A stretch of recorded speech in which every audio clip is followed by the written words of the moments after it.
The billionaire laughed. Not quietly, not politely. He laughed loud enough for the staff, the guests, and the young pregnant housekeepers standing in the center of the dining room to hear every syllable of it. Then he pointed at her stomach.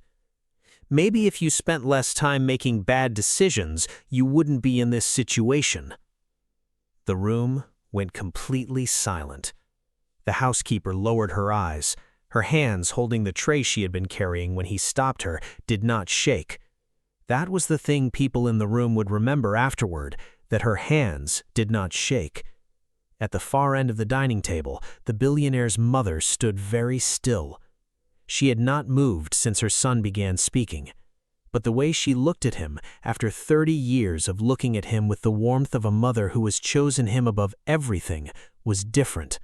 She looked at him as though she was seeing something she had been afraid to see for a long time and had finally decided she could no longer look away from.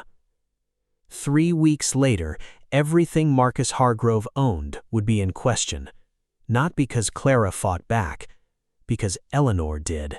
And Eleanor Hargrove, when she finally decided to act, had been preparing for this moment for 26 years. What Marcus did not know, what he could not have known because he had spent 3 years walking past Clara without ever truly looking at her, was that the woman he had just publicly humiliated already owned part of the company he believed belonged entirely to him. His grandfather had made sure of it. 22 years ago, before Marcus was old enough to understand what any of it meant. Her name was Clara Mensa, and she was 26 years old and worked at the Hargrove estate for 3 years. She was the kind of employee that households run on, reliable, early, thorough, possessed of a natural warmth that made her well-liked by everyone from the senior housekeeper to the groundskeeping staff. She had a gift for anticipating what needed doing before being asked and completing it without requiring acknowledgement, which in a large household is a professional virtue and an invitation to be taken for granted. She'd discovered she was pregnant 11 weeks ago. The father had received the news with a silence that told her everything about his intentions. She had not heard from him in 6 weeks. She was managing this the way she managed everything, one day at a time, practically, without self-pity, with the complete focus of someone who has learned that the next thing requiring attention is always more useful than the last thing that hurt. What Clara did not know, what she had never been told, because the person who knew had spent 26 years deciding whether telling her was something she was entitled to do, was why Eleanor Hargrove had hired her 3 years ago. Not from the agency, not through the standard referral process. Eleanor had specifically requested Clara Mensa from a small domestic placement firm she had contacted directly. She had arranged for Clara's medical appointments to be covered through her personal account, not an estate benefit, as Clara had been told. Eleanor knew Clara's mother's name, her grandmother's name, the neighborhood in Accra where her grandmother had grown up. She knew these things because she had been looking for Clara for 11 years. What Clara also did not know, what she had never been told, because the person who knew had spent 26 years deciding whether telling her was something she was entitled to do, was that 22 years ago, the man who built the Hargrove fortune, Marcus's grandfather, Edward's father, a man Clara had never met, had written her bloodline into the Hargrove Trust. Not enormously, not in a way that dominated the structure, but precisely, deliberately, in language that an attorney named Gerald Osey had drafted with extraordinary care and maintained in a sealed filing cabinet for 2 decades. Clara had been a beneficiary of the Hargrove Trust before she could walk. She had been working as a housekeeper in the house of the family she partly owned. And the man who had just pointed at her stomach and laughed had no idea. Before we jump further into the story, drop a comment right now telling us where in the world you're watching from. We have viewers from every continent, and we genuinely love seeing our community. Subscribe right now because tomorrow's story is one you absolutely need to hear. Hit that bell so you don't miss it. Marcus Hargrove was 34 years old and had inherited Hargrove Capital 18 months ago, and had spent those 18 months becoming the specific kind of man that large, sudden inheritances sometimes produce.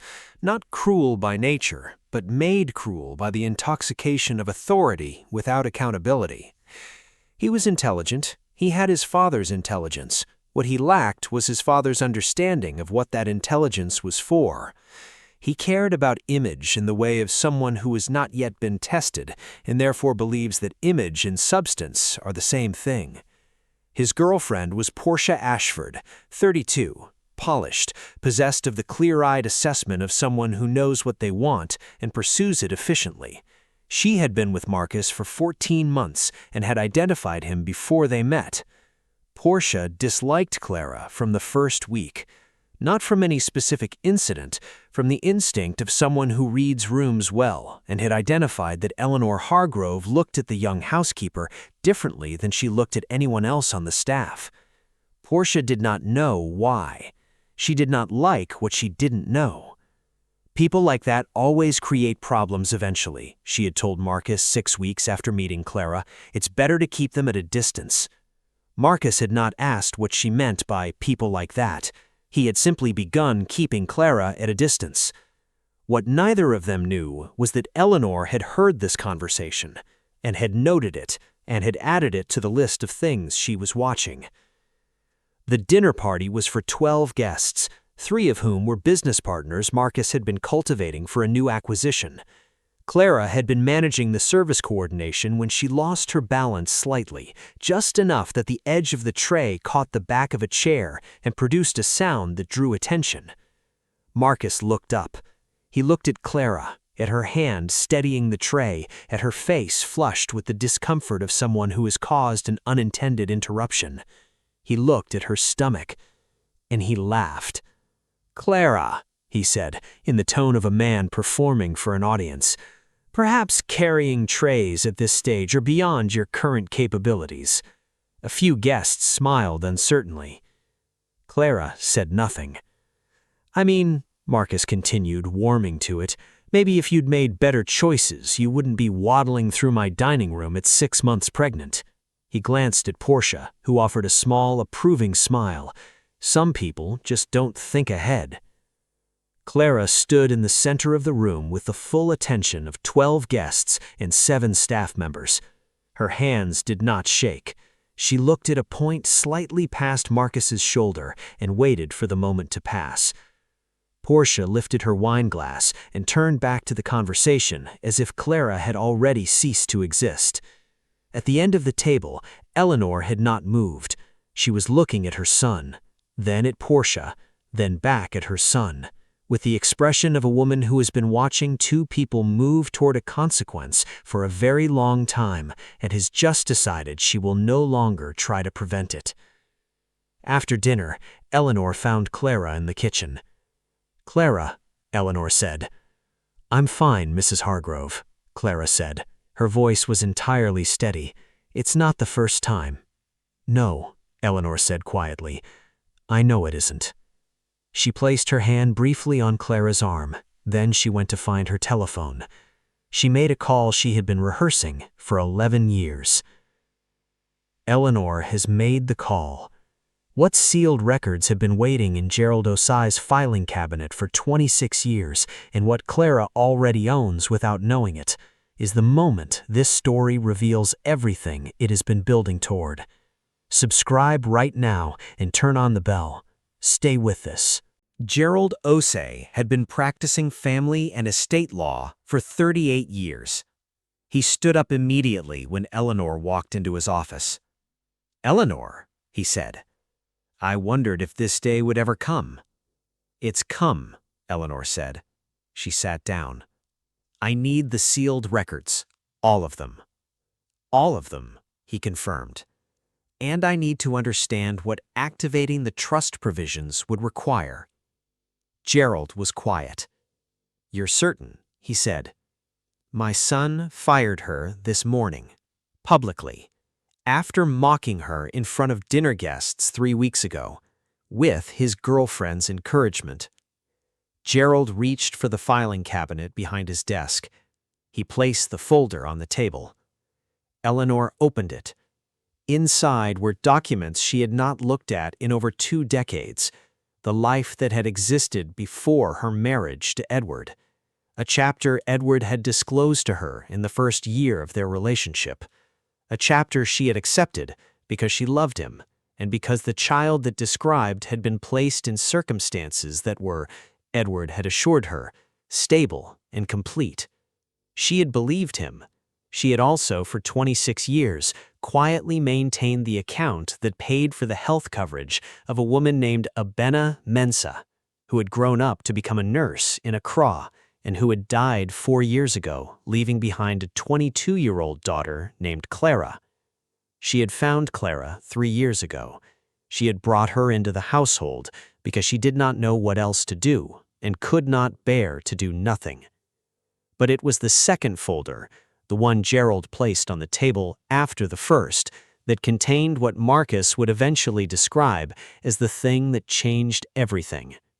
The grandfather's amendment, Eleanor said. Yes. He opened it. 22 years ago, Edward's father had amended the Hargrove Trust to include provisions for all direct descendants of Edward Hargrove, acknowledged or otherwise. But he had gone further than simple inheritance rights.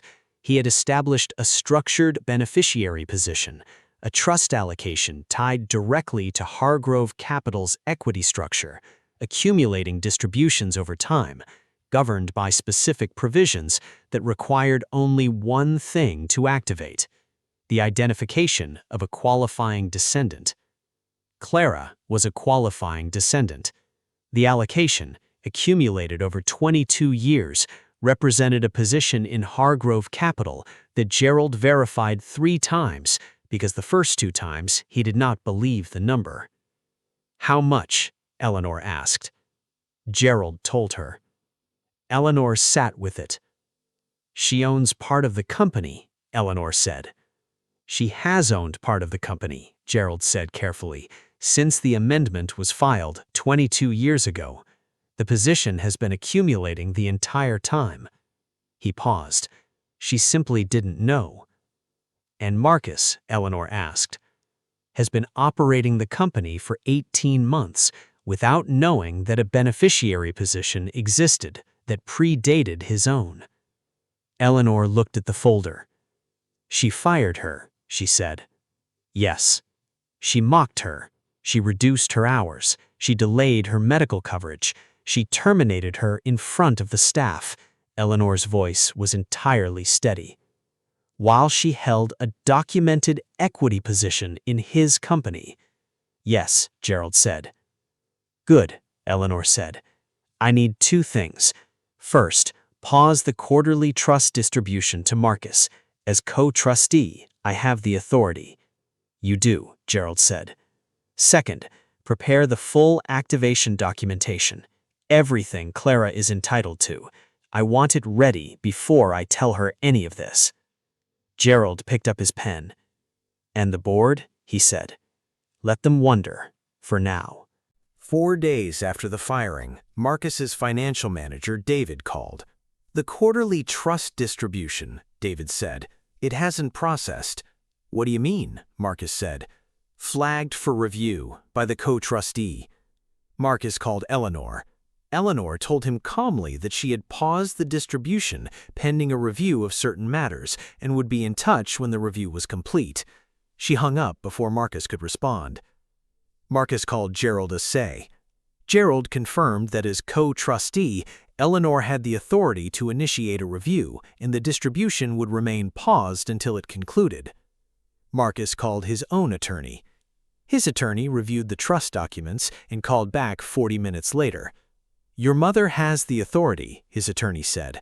The Hargrove family trust documents are standard in Hargrove family trust documents. How long can she pause it? Marcus said. Indefinitely, his attorney said, as long as the review is active. Marcus sat at his desk. He thought about Clara being fired, about Portia's small, satisfied smile, about Eleanor's voice on the phone, calm, clear, without the accommodating warmth she usually wrapped her firmness inside. He thought about the dinner party, about what he had said. He called Portia. Portia arrived and said with the assurance of someone who has navigated wealthy families before that Eleanor was simply exercising leverage and that the correct response was to wait her out. "She'll come around," Portia said. "She always does." Marcus looked at Portia. Something in him registered for the first time that Portia's understanding of his mother was based on 14 months of calculation rather than 34 years of knowing her. He did not say this. He said, "You're probably right." On Friday morning, 2 board members of Hargrove Capital contacted Marcus independently. Both mentioned, in the careful, indirect language of people raising something without explicitly raising it, that they had heard the trust distribution had been paused. Both mentioned they hoped everything was in order with the family governance structure. Marcus understood what both calls meant. The board was watching, and he had no idea why his mother had started this or how to stop it. What he did not know, what he would not know until Eleanor sat him down, was that the trust pause was not the consequence, it was the warning. The consequence was sitting in Gerald O'Sea's filing cabinet. It had been sitting there for 22 years. Marcus is nervous, and he doesn't know why. His money is frozen, the board is watching, and he still has no idea that the housekeeper he fired already owns part of what he thinks belongs entirely to him. Stay right here. Marcus fired Clara formally on a Monday morning. Portia had pointed out over the weekend that informal endings created legal ambiguity and that a clean, formal termination was the correct approach. Marcus agreed. He called Clara into the front hallway. In front of 2 staff members, he told her the position was formally concluded, effective end of the week, standard package. Clara looked at him. She thought about 3 years, about Eleanor's hand on her arm after the dinner party, about Agnes quietly rearranging schedules to protect her. "I understand," she said. She turned and walked to the staff quarters. Portia, watching from the staircase, allowed herself a small exhale of satisfaction. Marcus went back to his study. Neither of them saw Eleanor standing in the corridor outside the sitting room, 15 feet away, where she had heard every word. Eleanor stood very still for a moment after Marcus's door closed. Then she took out her phone. "It's time," she said when Gerald answered. "All of it. Everything. I want it ready by Thursday." She hung up. She walked to Clara's quarters. She knocked. Clara opened the door, a small bag half-packed on the bed behind her, her face composed in the way of someone managing something very hard who has decided that managing it is the only available option. "Clara," Eleanor said, "I need you to come with me. There's something I should have told you a long time ago." Clara looked at her. "What is it?" she said. "Come and sit down. This is going to take some time." They sat in Eleanor's private sitting room. Eleanor placed a folder on the table. "Your mother's name was Abina Mensa," Eleanor said. "You know that," Clara said carefully. "I know more than that," Eleanor said. She opened the folder. 27 years ago, before I married Edward Hargrove, Edward had a relationship with a woman named Grace Asante. They were together for 2 years. Grace became pregnant. Eleanor paused. The relationship had already ended before either of them knew about the pregnancy. Grace gave birth to a daughter. She named her Abina. The room went absolutely quiet. "Abina Mensa," Clara said. Her voice was barely above a whisper. "Your mother," Eleanor said, "was Edward Hargrove's daughter." Clara looked at the folder. She looked at Eleanor. "Edward knew?" she said. "Yes. He arranged support, quietly. He wanted to be part of Abina's life, but Grace's family prevented it. By the time Abina was old enough to have her own opinion about it, she had built her life in Accra, and she was raising you, and she had decided the past was the past." Eleanor paused. "She never told you?" "No, she never told me. 4 years ago, when she became ill, she wrote to me. She said she needed someone to know where you were." "Edward died before Abina wrote to you?" "Yes, he never knew about you." Clara sat with this. "You're telling me," she said slowly, "that Edward Hargrove was my grandfather?" "Yes," Eleanor said. "Which means Marcus," is your uncle, Eleanor said. The word landed in the quiet room like something dropped from a great height. Clara looked at the table. The man who just fired me, she said, is my uncle. Yes, Eleanor said. And you've known for 4 years. I found you 3 years ago. I hired you because I didn't know what else to do when I couldn't do nothing. She held Clara's gaze. I should have told you immediately. I kept waiting for the right moment. Marcus gave me the right moment. Clara's jaw was set. There is more, Eleanor said. Clara looked at her. There is always more, Eleanor said, in this family. Gerald placed the second folder on the table. Clara looked at the document on top. The amendment to the Hargrove Family Trust, filed 22 years ago, drafted by Gerald Osei at the instruction of Edward's father, Marcus's grandfather. Eleanor explained it clearly. The grandfather had known about Abina. Edward had told him because the secret was too heavy to carry completely alone. The grandfather had said nothing publicly, but he had acted. The amendment established beneficiary rights for all direct descendants of Edward Hargrove, acknowledged or otherwise. It included inheritance provisions, equity allocations in a structured trust position tied directly to Hargrove Capital's equity base, accumulating for 22 years, waiting for a qualifying descendant to be identified. Clara was a qualifying descendant. The child she was carrying was a qualifying descendant of the next generation. Gerald turned to the third document, the one he had prepared specifically for this meeting, the one that translated 22 years of accumulated trust allocations into the number that made the room go completely silent. He placed it in front of Clara. Clara looked at it. She looked at Gerald. I own, Clara said carefully, part of Hargrove Capital? The position has existed for 22 years. It simply required identification of a qualifying beneficiary to activate the distribution rights. The man who fired me this morning? Yes, Gerald said. In front of the staff? Yes. After reducing my hours and delaying my medical coverage? Yes. He was firing a blood relative who was already a documented shareholder in his company? Yes, Gerald said. Clara looked at the number on the page. She looked at Eleanor. He has been managing a company that partly belonged to the woman he fired. Yes, Eleanor confirmed. The room was completely quiet. Then Clara said something that was not a question and not a statement, but existed somewhere between them, the specific sound a person makes when 26 years of a family's hidden history arrives at once, and the full weight of it settles. After a moment she straightened. She looked at Eleanor. What happens now? She said. Now, Eleanor said, we tell Marcus. Marcus Hargrove has been managing a company that partly belonged to the woman he fired. He is about to find out. The expression on his face when Gerald places the third document on the table is the moment this entire story was building toward. Stay right here. Eleanor called Marcus into her sitting room that evening.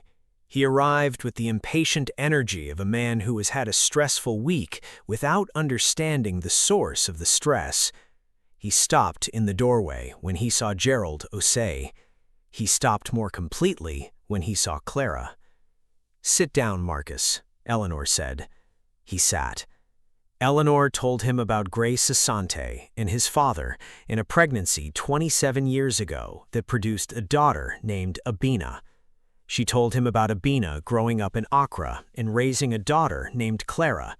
She told him about 3 years of Clara working in this house. She told him about his grandfather's amendment. She told him about the equity position. She watched his face move through denial and the specific ashen quality of a man reconstructing the past week, the paused distribution, the board calls, the attorney's flat voice, in light of information that makes every piece of it suddenly, devastatingly clear. She's my niece, Marcus said. Yes, Eleanor said. And her child, is a Hargrove heir, Gerald said, documented and legally established. Marcus looked at the documents.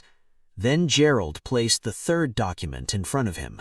The equity position, the accumulated 22 years, the number. Marcus stared at it. He looked at Clara. She held his gaze and said nothing. She owns part of the company, Marcus said. Yes, Gerald said.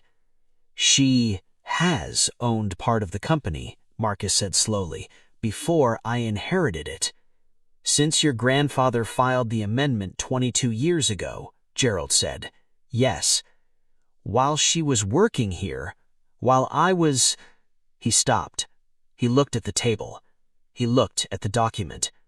He thought about the dining room, about the laugh that had come easily and loudly and felt in the moment like nothing, like a man adjusting an annoyance, like a powerful person reminding a small person of the distance between them. He thought about what he had actually been doing. He had been publicly humiliating a blood relative, a shareholder, his own niece, in his own dining room, while she stood there with her hands not shaking and said nothing because she was managing it the way she managed everything, quietly, with dignity, one thing at a time. He heard the door open behind him. Portia had followed him upstairs, unable to contain her need to know what the meeting was about. Portia looked at Clara. She looked at Gerald. She looked at the documents on the table. Her face went through a rapid sequence of calculations. Marcus, whatever they're telling you, you need your own attorney present before... Portia, Eleanor said. One word, not loud, entirely final. This is a family conversation. You are not family. Portia looked at Eleanor. Eleanor looked back at her with the complete, unperformative stillness of a woman who has been deciding things for 30 years and has decided this one. Portia left the room. The door clicked shut. Marcus sat alone across from his mother and his niece and his father's attorney. Portia did not leave quietly. She called Marcus's attorney from the hallway. She called two people she described as media contacts. She drafted a message to a journalist describing the situation as a disputed inheritance claim by a household employee. Marcus's phone lit up within 30 minutes. His attorney called first. Someone close to you has been making calls, his attorney said. Marcus sat in his mother's sitting room and understood with the clarity of a man who has just seen something true that Portia's response to discovering that Marcus had family he didn't know about, family with documented equity in his company, was to call a journalist. He called Portia. She answered with the carefully managed voice of someone who has made moves and is managing the board. Come back to the sitting room, Marcus said. When Portia came back in, Marcus told her that he needed her to leave the estate. Portia looked at the room. She looked at Marcus. She calculated. She left. Eleanor watched her go. The calls she made, Eleanor asked Gerald. Already being managed, Gerald said. We anticipated this. Of course they had. Eleanor had anticipated most of it. That was the thing about waiting 26 years. You have a great deal of time to think through the ending goes. Eleanor told Marcus he would speak with Clara the following morning, in the kitchen, at the table, without lawyers, without the architecture of wealth he used to make himself feel larger than he was. He arrived at 9. Clara was already there. He sat across from her. "I'm sorry," he said. Clara said nothing.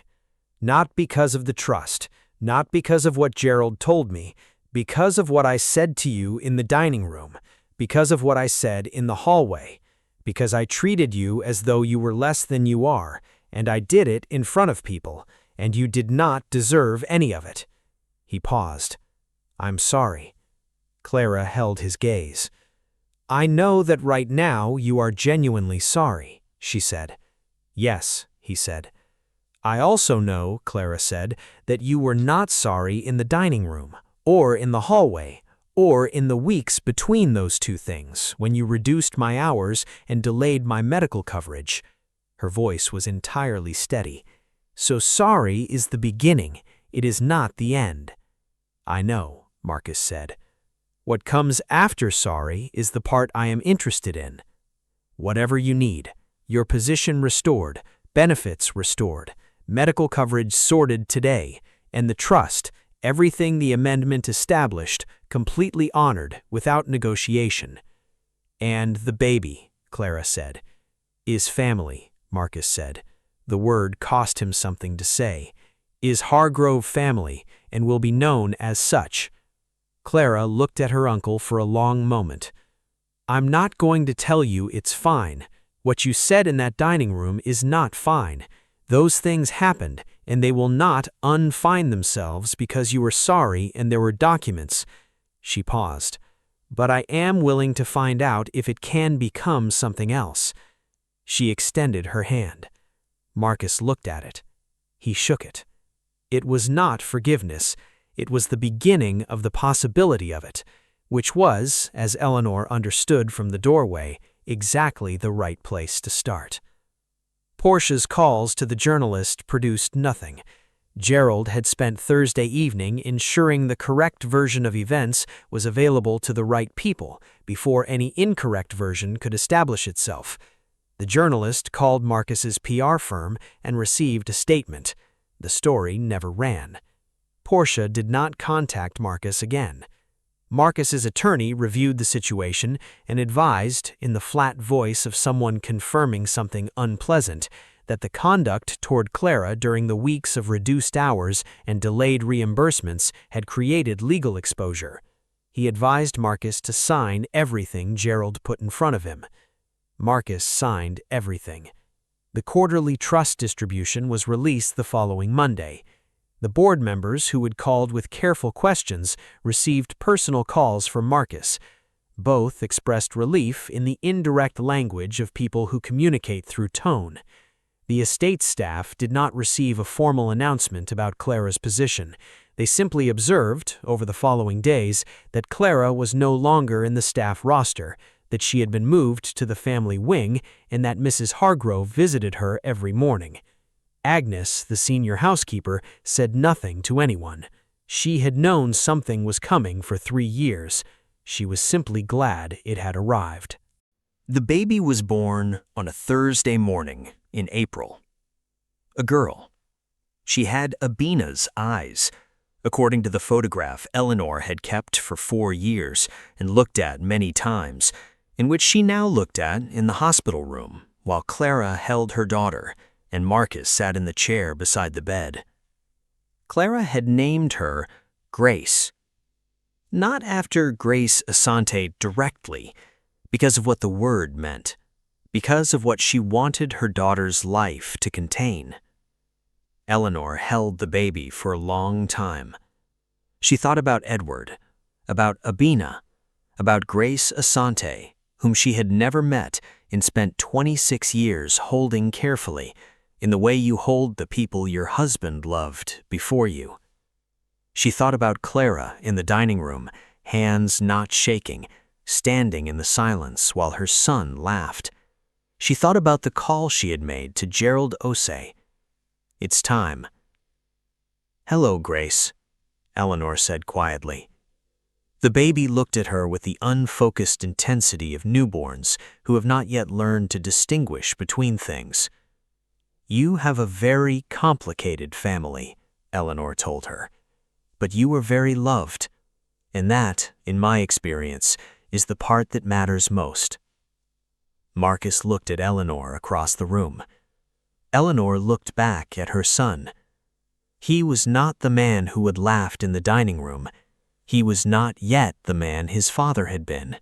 He was somewhere in between, which is where people live when they are actually changing rather than performing change. Eleanor decided that was enough. For now, it was enough. Marcus Hargrove laughed at a pregnant housekeeper in a dining room full of guests. He thought it was a small moment, the kind that powerful people have and forget, because the people on the receiving end are not powerful enough to make it matter. He was wrong. The woman he mocked was his father's granddaughter. The child she carried was a Hargrove heir, and Clara Mensa had been a documented shareholder in Hargrove Capital for 22 years. She had owned part of the company he was running. She had been cleaning his floors and managing his household, and standing in his dining room with her hands not shaking while he pointed at her stomach and laughed. And she had owned part of the company he was laughing from. His grandfather had made sure of it, because his grandfather had understood something that Marcus had spent 18 months forgetting. That the people we build things with, the people whose loyalty and care and quiet competence make the building possible, are not separate from what gets built. They are part of it, whether we acknowledge it or not, whether we put it in writing or not. Edward Hargrove's father had put it in writing 22 years ago in a sealed filing cabinet in Gerald Osei's office, waiting for exactly this. The secret did not destroy Marcus Hargrove. It destroyed the version of him that believed the invisible people were invisible because they didn't matter. And it was his mother, quiet, patient, watching from the end of the table with her hands folded and her decision made, who delivered it. She had been ready for 26 years. She had simply been waiting for her son to give her the reason. He laughed in a dining room on a Tuesday evening. She made a call on Wednesday morning, and by the time Grace Hargrove was placed in Eleanor's arms on a Thursday in April, everything her great-grandfather had set in motion 22 years earlier had arrived exactly where he intended it to go. Marcus laughed at a pregnant housekeeper. His grandfather had made her a shareholder 22 years earlier. His mother had been waiting 26 years to deliver that truth. And the woman who stood in that dining room with her hands not shaking already owned part of the room she was standing in. She simply didn't know it yet. But Eleanor did. Eleanor always did. Now I want to know what you think. First question. If you were Clara and you found out that the man who publicly humiliated you, reduced your hours, and fired you in front of your colleagues was your uncle, and you already owned part of his company, would you have forgiven him at that kitchen table? Or would you have let the attorneys handle everything and never given him a personal conversation at all? Second question. Eleanor knew the full truth for 4 years and brought Clara into the household without telling her. Clara was already a shareholder. She was working as a housekeeper in a house she partly owned. Do you think Eleanor had a right to wait, or did Clara deserve to know the moment Eleanor found her, regardless of what that knowledge would have disrupted? There is no wrong answer. Tell me in the comments. I read every single one, and I genuinely want to know where you stand. And before you go, drop a comment telling us where in the world you were watching from. Our community spans every continent, and we love seeing it. If this story moved you, share it today with someone who needs to hear it. And if you were not subscribed yet, this is the moment. Hit that button. Turn on the notification bell. Tomorrow's story is already written, and you do not want to miss it. I will see you there.